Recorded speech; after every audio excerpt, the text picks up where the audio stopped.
Run It Studios is the home of the Run Radio podcast and runradio.net, a podcast and station about the relentless, resilient, and innovative types, inspiring strides in life, business, and beyond.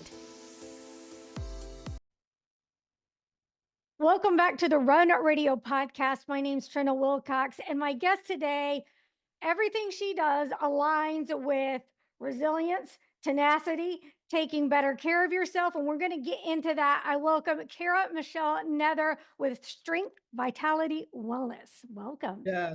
Hey, Trina, how you doing? I'm doing all right. We got connected through Shelly Dryman. Her podcast is Empower Her Wellness. And she said, you ought to talk to her. And so here we are. Thank you. I really appreciate this opportunity. Thanks so much. So take me back to what started your journey on everything you do today. Yeah, absolutely. I am surrounded by really powerful go-getter women. Ever since I've been little, my mom and watching my grandmother and grandmothers and all my aunts. And I just remember watching how much they gave all the time. Yeah. You're shaking your head. You know what I Yeah. mean, right? Like, it's just innate in us, and I think society tells us that that's part of our role is to take care of everyone, right? And so my mom is the oldest girl of 7 children, My. and my grandmother, her mom, lived with us when from the time I was about 5 or so, and so our house was the hub for holidays, right? And so, a couple times a year, everybody would flood in, all my aunts and uncles with their spouses and kids. And if you've ever thrown a big gathering, you know how it goes, right? The laundry, the shopping, the preparing the house, all that stuff starts, sometimes a few weeks ahead of time, right? Yeah. And of course, my mom, she was a full-time, she worked full-time. She had 2 kids, taking care of her mom, her husband, but all of those things had to keep going while she's doing all this other stuff. And I know that as a woman now myself, I understand what she was doing, but at the time, Trina, man, I hated seeing her so tired and so worn out and not really taking care of herself while she was taking care of others. Yeah. Yeah. I mean, just having a few people over is one thing, but you're right. There's so many things to make it happen that we don't always think about. And that wears on a person. I mean, you're going to work, you're doing mental work, physical work, and it all gets tiresome. Sure does. So we need to probably what you're going to talk about, learn how to do the resting so we can give more and learn how to build up that strength. So what did you start figuring out and when?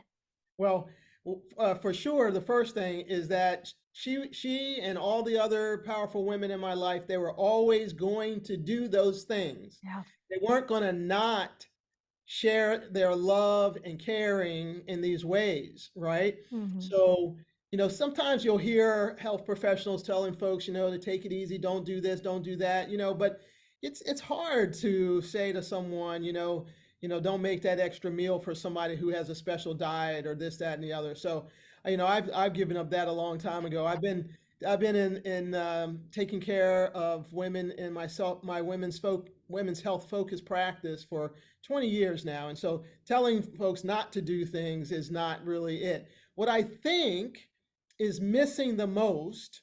Look, I work with a ton of intelligent, smart women who are running companies and running families and running organizations and taking care of a lot of things. And they're paying attention. They know they need to take care of themselves. So it's never the issue of not knowing what to do for ourselves. It's really making that leap over to doing it consistently. Mm-hmm. And that's the part that I think is missing. There's always this hit or miss that happens because life is full. We got a lot going on. I get it. But what happens is we end up giving from an empty battery. Mm-hmm. We wake up tired, worn out, didn't sleep well. Sometimes we're having digestive issues. Sometimes we're having menopause symptoms. All kinds of things are happening in our bodies. but we don't really understand what those signs and signals mean, Yeah. much less what to do about them. What's the body really asking for? And then how to create a routine that is consistent and easy for us to access that actually gives our body what it needs so we can kind of eliminate a lot of those symptoms and then have the mental and physical energy that we need in order to take care of all the important people and projects in our life. And, that's what I'm passionate about these days. You made an excellent point. Just telling someone not to do it is not going to be the way. And then that ends up, they sacrifice, they're going to do it anyway, and then put the taking care of themselves off to the side. So if you can show them how to manage it better so they can do both, I think you've got a better chance of having a happier, healthier human. Absolutely, absolutely. And here's the thing is that a lot of clients again they're just running. Like they Yeah. wake up and the day is off, right? They get in late at night. There's still people asking, needing all of those things, and then they try to shut their brain off by just go to sleep, and it doesn't. So it's this big cycle, right? And because it's kind of like we're on this Ferris wheel that never ends, we think that it's all way too complicated for us to try to figure out for ourselves. It's going to take too much time. It's going to take too much energy. I don't have the room for it. So I'm just going to keep going. I'm just going to, I'll figure it out some other time. I'll do it later, is what I hear a lot. Yeah. But my passion, um, Trina, is to show women that it doesn't need to be so big, so complicated. Self-care all we need is a little bit of time for ourselves to try to just create an environment so that we can actually have a little space Mhm. that's dedicated to whatever that self-care practice is, and just make sure we have that space consistently. That's my job. That's my mission these days, is to show women that self-care. Now, I know, look, you open up a magazine, you turn on a podcast, you watch the TV show, whatever it is, and everybody's telling you four different ways to do the same thing, and you're trying to figure out which one's for me. Are they talking to me? How do I get? It's crazy. Yeah. The health and wellness field has gotten really complicated, and I get it. I get it. Yes. Yes. It's something I've also always been passionate about. And I'm almost to the point some days I'm just like, well, read that article. It's going to be contradicted tomorrow. It just gets frustrating. And then there's also a certain amount of women, I mean, women and men, but I feel like women more that when they do decide to go to the doctor, they're not being heard. Yes. What kind of feedback have you gotten about that? Yeah, absolutely. I hear this every day with the women that I see in my practice. And it's frustrating. It's frustrating for them. I feel sad. Um, I feel disappointed in the practitioners. I'm sorry that these folks have taken the time out of their day to go reach out for help, and they don't. Well, they told me that my blood work looks good, Cara Michelle. I hear that all the time, but I'm just not sleeping. I just don't feel right. I Yes. hear it all the time. And so, Trina, what I've observed and what I've learned over these past 20 years is that there are some foundations to health and wellness, Okay.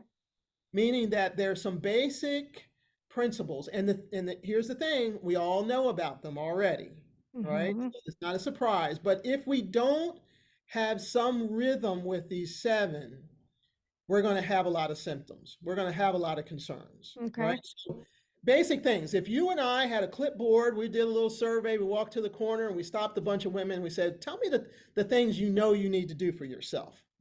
We get the same answers every time. They say, I know I need to exercise a little more. I know I need to get better sleep. I know that I probably should drink more water. I know that I should probably eat better, right? There's some basics that we all know.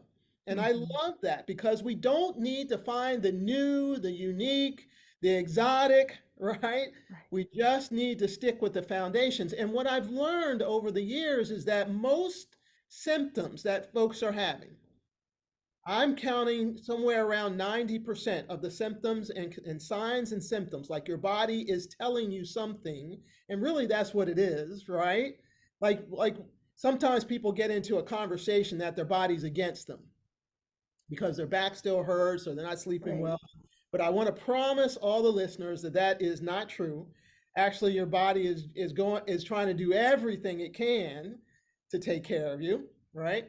The problem is that we just don't understand what those signs and symptoms are. When you're having back pain, we don't really understand what the body is asking for. Hmm. And you're having headaches regularly, or you're having pain in your wrist or your shoulder. We don't know what it's asking for. And what I've learned, what my clinical experience has taught me, is that it's asking for one or more of those seven foundations of health. Wow. How do you work with clients to get to the bottom of things? Sure, the only thing we need to do is put on our investigator's hat, Okay. right?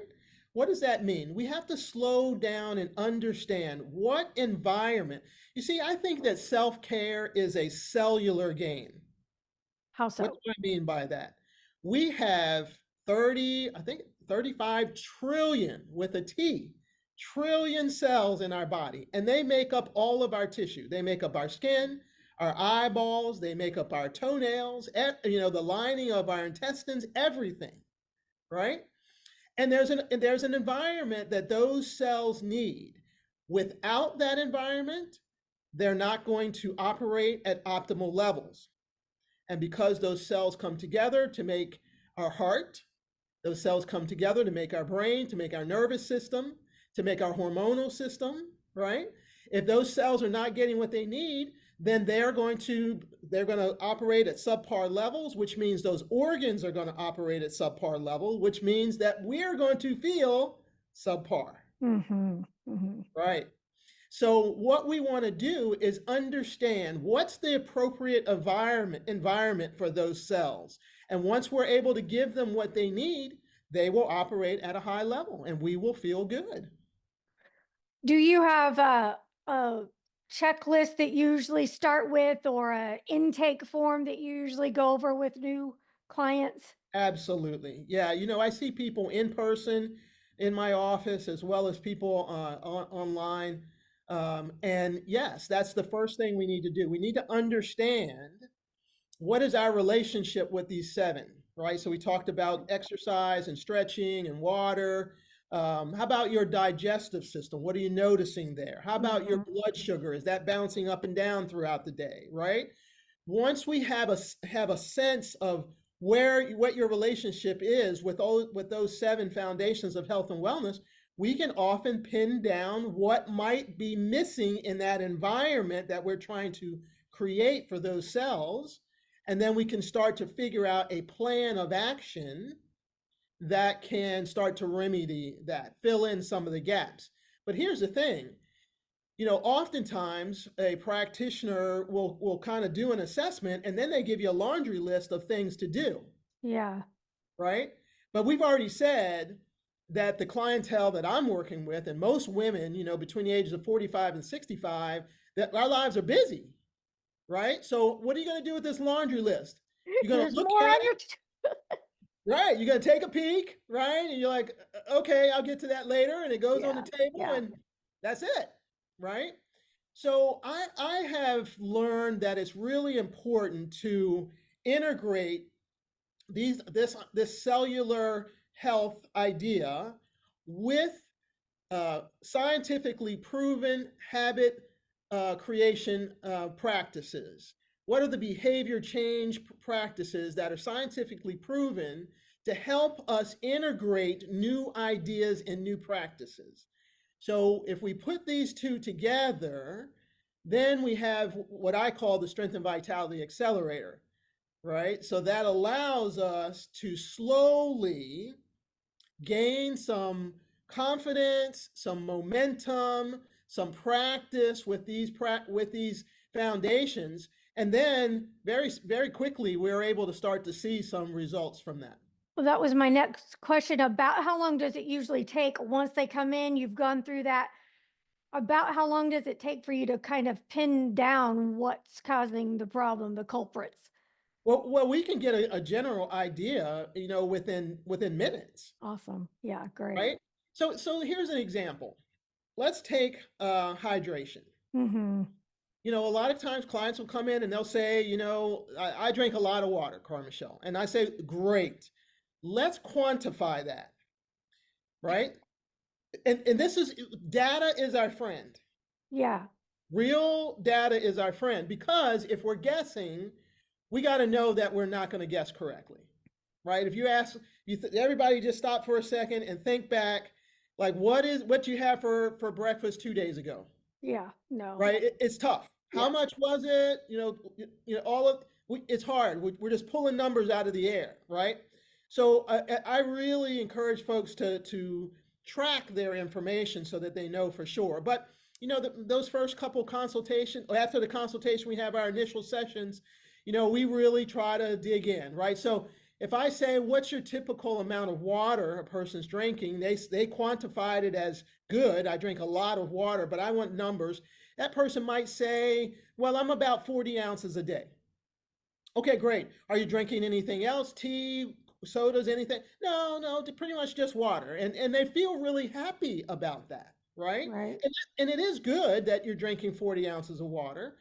But the science says, and anecdotal evidence from all the hundreds and hundreds of clients that I've worked with over the years says that the effective dose, remember, the point of self-care is to generate mental and physical energy because that's really what most women are looking for, right? Like it only matters if you're not feeling well or you're not sleeping well or you have back pain because it keeps you from being able to do the important stuff in life, right? right. Yeah. So what we have to understand is what is the effective dose of these seven foundations, let's say hydration, that's actually going to generate mental and physical energy for me. Right. Okay. Yeah. Yeah.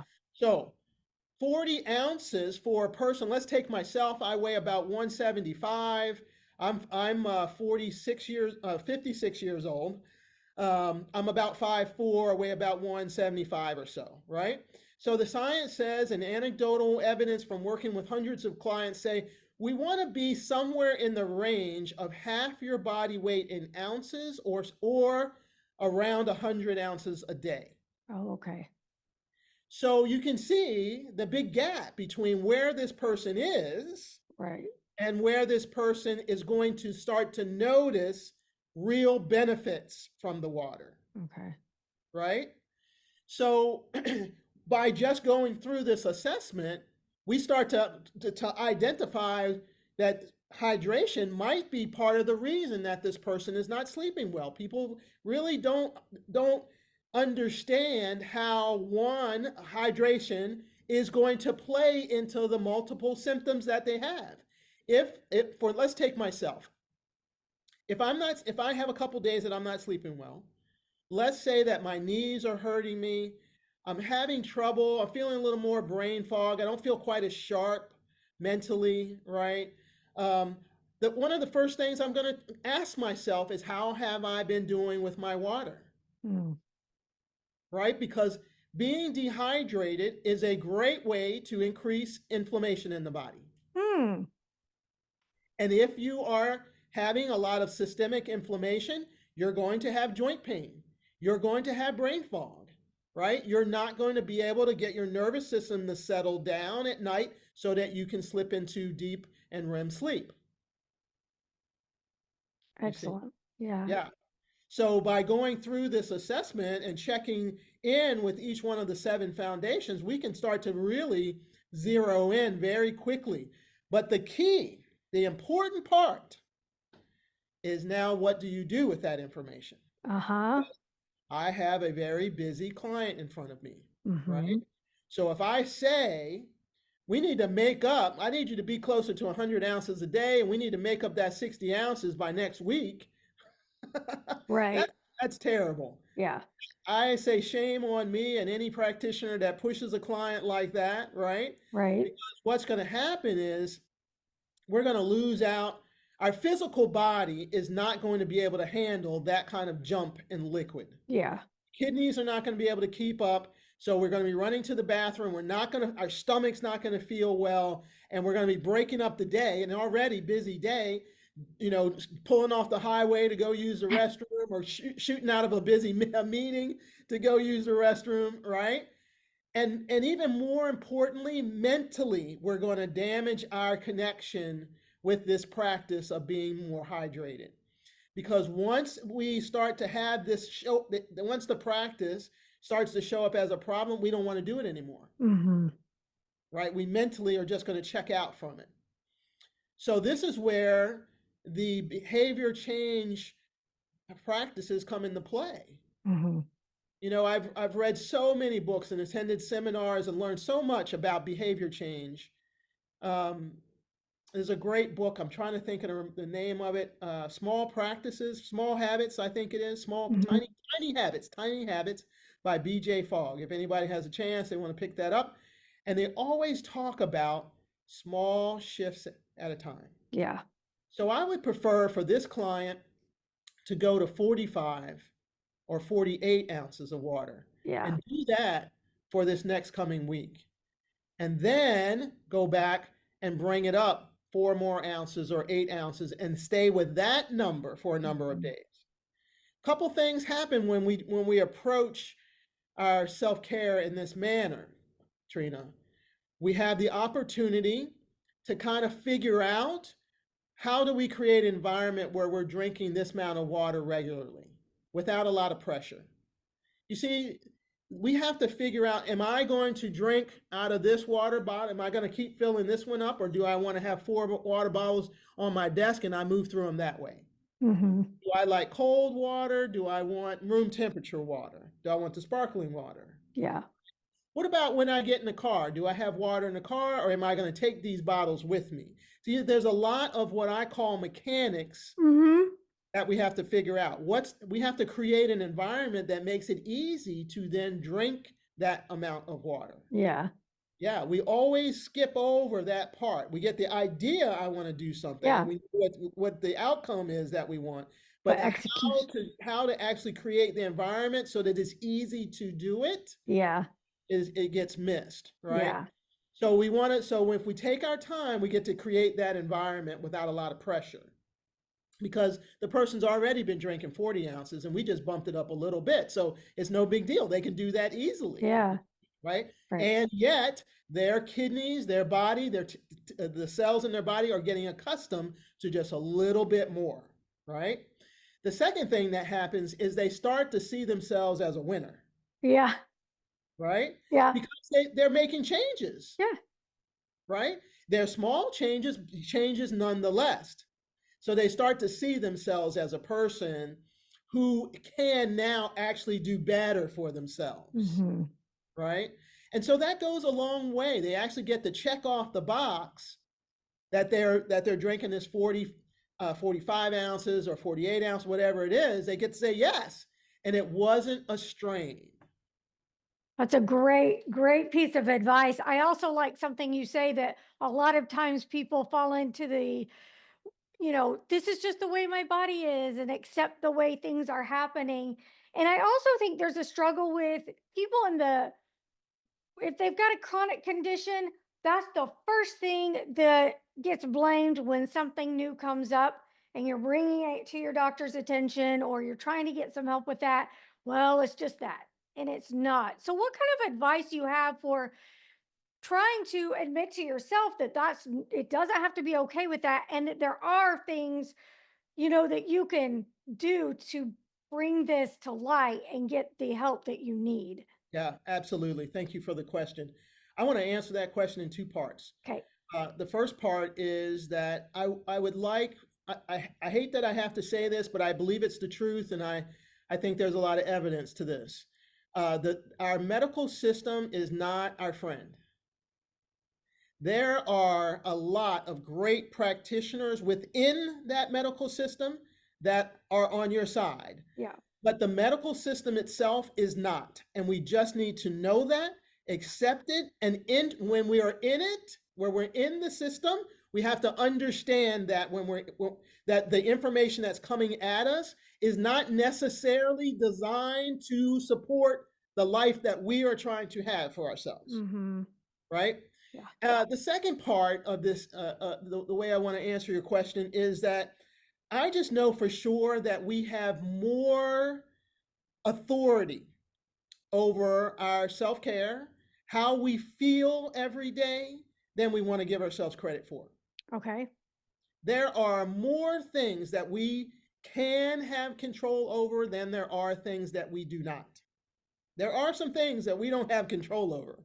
I don't have any control over we just had a hurricane move through here. I don't have any control over that. Mhm. I have a neighbor. A friend of mine has a neighbor who is kind of fussy. We don't have any control over that, Right. right? But I do. I have a lot of control over whether or not my body is hydrated. I have control over what I put on my plate every day, right? I have control over the people that I spend time with, right? We have a lot Right. of control. And Mhm. if we own that, that's the piece that I think sometimes gets a little bit slippery because we're so busy, Right. right? Like I think that sometimes, you know, the desire to have more and do more, which we all want I'm not against that, right? Like we all want to prosper, but we have to remember that without a solid mind and body, enjoying those things is almost impossible. Yeah, for sure. Like everything that we're trying to do and create in our lives is comes off the back of our health and wellness. I think you brought up a very important point, and that is how frustrating it is with the medical system when you're trying and wanting to feel good and be happy and take care of yourself. What are your top recommendations for people who almost get to the point, or maybe they have got to the point where they're like, I'm done with it, I'm not doing it? How do you encourage the resilience and tenacity to stick with it and that they're worth taking care of? Yeah, 100%. Yeah, look, I get it. I had a fairly significant medical issue pop up in 2020 myself. I've always been a person that take decent care of myself, or at least I thought, right? Yeah, yeah, I've never been a practitioner who said do this and then I don't, and then I do something different, right? Um, but there was a lot of women who are being affected by thyroid concerns, right? It is rampant. It's big in its population, and stress can be a big component of that, right? And so I entered into the medical system, and really found it to be extremely frustrating. yeah, Even though I had some good doctors that were interested in listening to me and hearing what my goals were for myself, and I feel very fortunate and lucky. There were some other practitioners that weren't interested in hearing what it is I had to say and how I wanted to live my life, right? Their job was really just to bring those numbers into a range, and that's the only thing that they cared about. yep, yep, You're shaking your yeah, head. yeah. Yeah, right. They didn't care that other symptoms showed up. They didn't care that I wasn't sleeping well. They didn't care that it caused other problems, whatever it might be. Right. Mhm, The mhm, numbers are in range. Okay, great. I think we're good. Thank you for coming in. mhm, mhm. And so, what I want to encourage women to do is to do the very best for themselves that they can themselves. Right, right. To actually step into their strength. So having some rhythm and working on getting more and more and more comfortable and confident with having these 7 foundations: exercise and stretching, being fully hydrated, getting good sleep, understanding what that means for them. That means you have to maybe have a period of time where you're getting more sleep so that you can actually see, how do Mhm, I feel when I have more sleep? How is how is my joint pain? How is my headaches? How are my back pain? How am I interacting with people when I have better sleep or more hydration or I exercise more? Um, because then you know for sure that that you've created a good environment for your cells. Without that, it's kind of like, having trying to jump a car, going to someone else who's trying to jump your car, and you only have a small amount in your battery. Yeah. It's tricky. So if we can fill our batteries up ourselves as best we can, then whatever the interventions are, you'll need less of it, right, in order to get things moving in a good direction. The symptoms won't bother you as much. If you need surgery, you'll bounce back better because your body is actually strong when you got started. All right. This has been great. I hope you'll come back and talk some more. Before we close, tell people exactly what you can help them with and how they can connect with you. Thank you. Yes. So, if folks are in the Baltimore area and they want to come in, I've been a licensed acupuncturist and functional nutrition counselor and personal trainer for 20 years. So, I specialize in helping women between the ages of 45 and 65 with any kind of pain and discomfort they have here in the office using a variety of modalities here in the office. My pride and joy these days is the Strength and Vitality Accelerator. And I made mention of that before. This is a program that helps women slowly start to create an environment where they can practice accessing those seven foundations.